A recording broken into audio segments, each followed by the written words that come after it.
فقہا نے 3 قسمیں طلاق کی بتائی ہیں، 3 طریقے. ایک کو طلاق سنت کا ہے یا طلاق احسن، اور اصل طریقہ یہی ہے.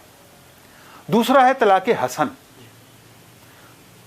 جو ہمارے لا میں 1961 کے مسلم فیملی لا آرڈیننس میں ہے کہ نوٹس دے گا یا ایک طلاق دے گا، مہینے کے بعد دوسری دے گا اور مہینے کے بعد تیسری دے گا. بیک وقت 3 طلاقیں یا ایک سے زیادہ طلاقیں دینے کو ہمارا قانون منع کرتا ہے، اور اسلام میں تو اس کی کوئی کانسیپٹ ہی نہیں ہے. ہم ان ڈیٹیل آگے جائیں گے، پھر گریجولی اس پر پہنچیں گے. تیسری طلاق کے جو قسم بتائی فقہا نے وہ طلاق بدعت ہے. طلاق بدعت ایک تو یہ ہے کہ ایک وقت میں ایک سے زیادہ پروناؤنسمنٹس آف طلاق، 2 بار کہتا ہے، 3 بار کہتا ہے طلاق کا لفظ کہ طلاق طلاق طلاق، یا یوں کہتا ہے کہ تمہیں 3 طلاقیں، یا یوں کہتا ہے کہ تمہیں بہت ساری طلاقیں.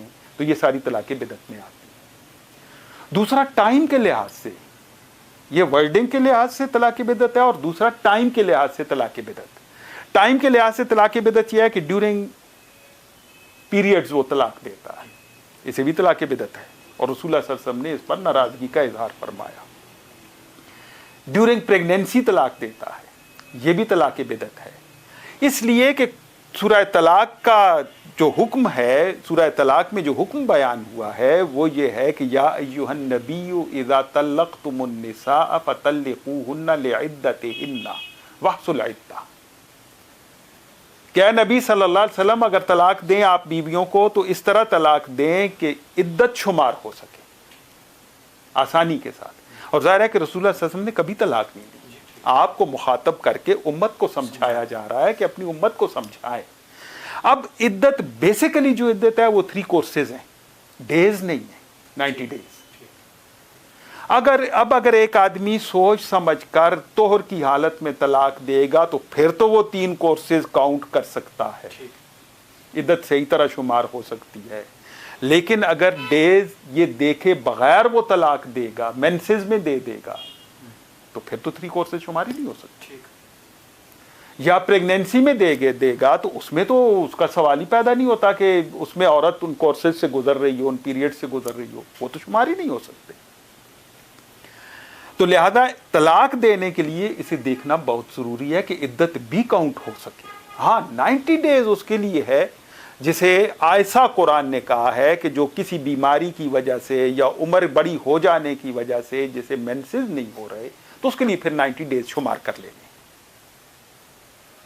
اب اگر طلاق کوئی سوچ سمجھ کے طلاق احسن دے گا، جو سب سے بہترین اور واحد طریقہ ہے قرآن اور سنت کا بتایا ہوا، اس میں تو کوئی مسئلہ، کوئی ایشو، کوئی پرابلم نہیں کریٹ ہوتا.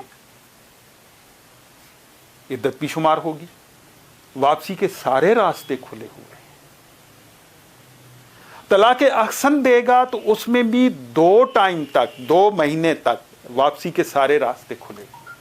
لیکن یہ میں کلیئر کرتا جاؤں کہ قرآن اور سنت سے جس چیز کا ثبوت ملتا ہے وہ صرف طلاق احسن کا ہے، طلاق حسن کا نہیں ہے. تو طلاق بدعت کو تو مکمل طور پر اس کی مذمت کی گئی ہے کہ ایک وقت میں زیادہ الفاظ سے طلاق دی جائے، ڈیورنگ پیریڈز طلاق دی جائے، ڈیورنگ پریگنینسی طلاق دی جائے. اس پر سختی کی گئی ہے، اس کی مذمت کی گئی ہے. رسول اللہ صلی اللہ علیہ وسلم کے سامنے ایک آدمی نے طلاق دی، ایک وقت میں کئی الفاظ استعمال کر دیے.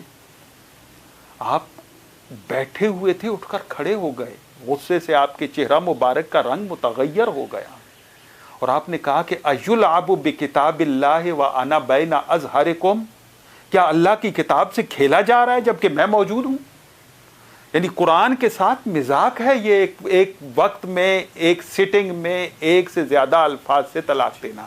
اگر ہم اس پر قیاس کریں ساری طلاق بدعت کا تو یہی حکم ہے اس کا کہ ڈیورنگ مینسز. میں نے ابھی آپ کو وہ روایت بتا دی کہ ڈیورنگ مینسز طلاق دی گئی، رسول اللہ صلی اللہ علیہ وسلم نے فرمایا اسے کہو رجوع کرے. آپ کو اطلاع ملی کہ فلاں آدمی نے طلاق دی اور اس کی وائف ابھی ڈیز سے گزر رہی ہے، تو آپ نے فرمایا اسے کہو رجوع کرے، یہ وقت نہیں ہے طلاق دینے کا. اور جب اکٹھے ایک زیادہ الفاظ سے طلاق دی گئی تو آپ نے غصے کا اظہار فرمایا اور انتہائی ناپسندیدگی کا اظہار فرمایا نہ صرف یہ بلکہ اسے تلاعب بکتاب اللہ، اللہ کی کتاب کے ساتھ کھیل اور تماشا کرنے کے لیے کا اظہار فرمایا۔